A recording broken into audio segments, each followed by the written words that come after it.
You're listening to the Infinite Banking Mastery Podcast. Did you know that you could build a tax-free pool of wealth that's liquid and accessible all your life while building your retirement nest egg? Gain full control of your financial future and stop relying on the government and banks. The wealthy have already discovered this wealth-building secret. Now it's your turn to get financially secure without following the conventional wisdom that keeps you in debt to banks. Now here's your host, Valerie LaRocque. Hello, everybody. Welcome back to the Infinite Banking Mastery Podcast. Today, I wanted to talk a little more deeply about the options you have for saving that you will be able to access your money income tax free. You really only have two options. That would be a Roth IRA or life insurance. And that's certainly not term insurance. That's cash value life insurance. And as you very well know, my preference is whole life. Roth IRAs are very popular due to their tax-free growth and tax-free withdrawals that you're able to access at retirement, and that's great. However, there are some significant income restrictions that you should be aware of. If you're single and your modified adjusted gross income exceeds $165,000 in 2025, you are ineligible to contribute to a Roth IRA. Whereas if you are married and filing jointly, you cannot contribute if your modified adjusted gross income is over $246,000. To make a full contribution, your modified adjusted gross income must be below $150,000 for single filers and under $236,000 for married couples filing jointly. These numbers I'm giving are for 2025 because every year they do change a little bit, so you have to keep your eye out on what those numbers are for in any given year. So assuming your income falls below the annual threshold, you can fund a Roth IRA. However, there are limits to how much you can contribute annually as well. And these limits are also, they're set by the IRS, and they also can change every year. For 2025, you can contribute up to $7,000 per year. Unless you're over age 50, then you're able to contribute up to $8,000 a year.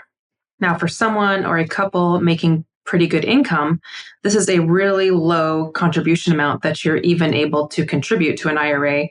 Of course, you may not even qualify if your income's too high, but if you are on the higher end and have that higher income, say $230,000 for a married couple, and you're only able to fund $14,000, $7,000 per person working, well, that's about 6% of your income, but maybe you wanted to save more than that, more than 6% into an investment vehicle that would allow you access to income tax-free dollars in your retirement. So it doesn't allow you to save as much as maybe you would like. You do have some flexibility when it comes to accessing your funds within a Roth IRA, as you can withdraw your contributions at any time without penalty. However, early withdrawal of earnings may be subject to taxes and penalties unless certain conditions are met. Being that I'm not a CPA, I don't want to go into all the conditions. It's just important to know that the withdrawal would have to be for a qualified reason to be able to access your earnings without tax and penalty if you want to pull those earnings out before you reach age 59 and a half and before you've had your account at least 5.5 years. Regarding the safety of your Roth IRA savings, of course, these funds are invested in the market and therefore are subject to stock market risk. The value of your investments will fluctuate based on market performance, which can impact your retirement savings. Your Roth IRA invested in the market will have unlimited growth potential, and it will also have significant loss potential. So it really depends on how well you can stomach that loss potential when you're trying to determine if this is one of the ways you would like to save for your retirement. Now, when we compare this with saving into life insurance, whereas Roth IRAs have income restrictions you have to pay attention to and figure out calculations. If your income is in the gray areas of earnings between $150,000 and $165,000 for single filers and $236,000 to $246,000 for married filing jointly. And then, of course, these numbers are changing every year. When it comes to life insurance, you can fund a policy with almost any dollar amount you want. There are no income restrictions.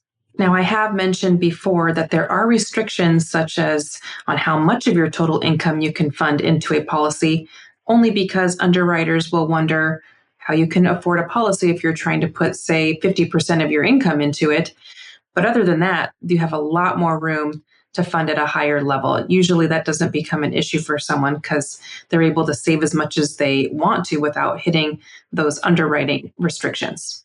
When it comes to tax-free growth and accessing your funds, of course, we've talked about this a lot on this podcast, or at least I've talked about this a lot on this podcast.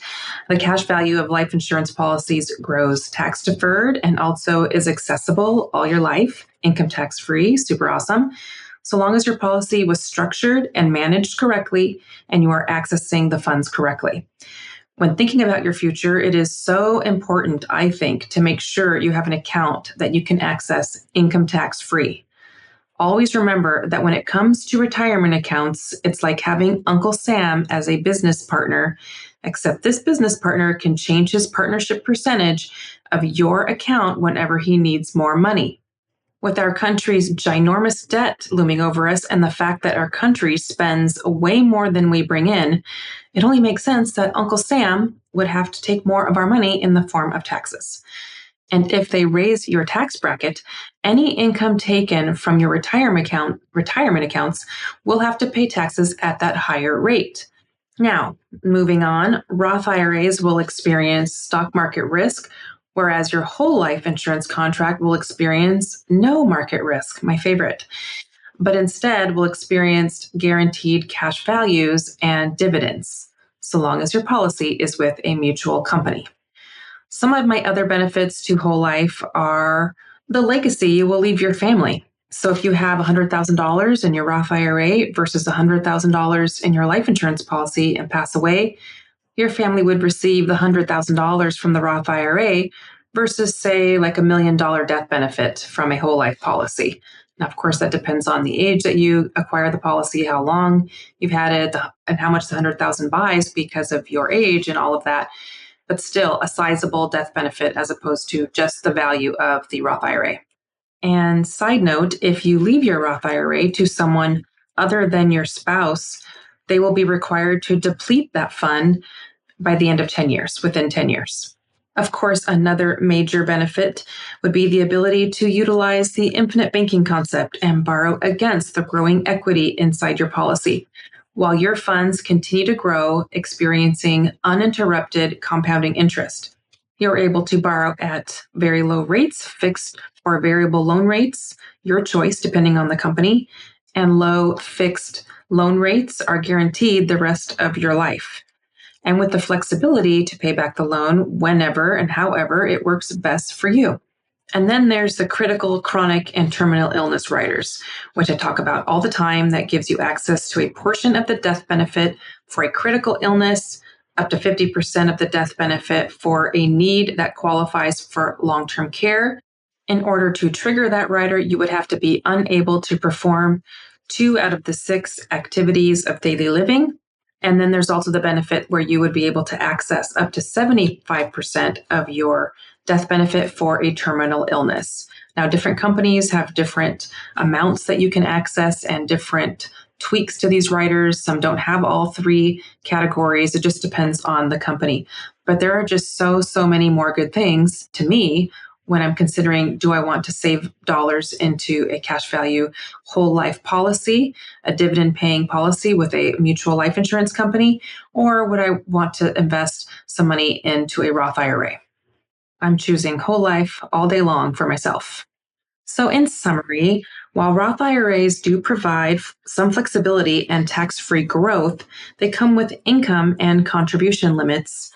On the other hand, life insurance policies offer steady, tax-deferred growth without income restrictions, along with the added benefit of a death benefit to protect your loved ones, access to your cash anytime without restriction, guaranteed cash values, the ability to borrow against your cash value while it continues to grow uninterrupted, and other living benefits.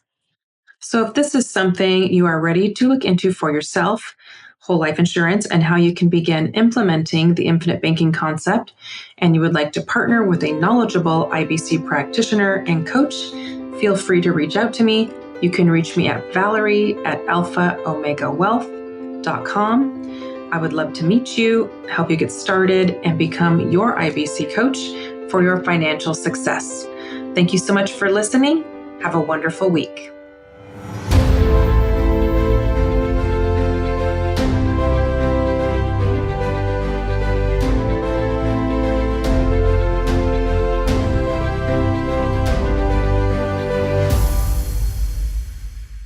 This is the podcastfactory.com.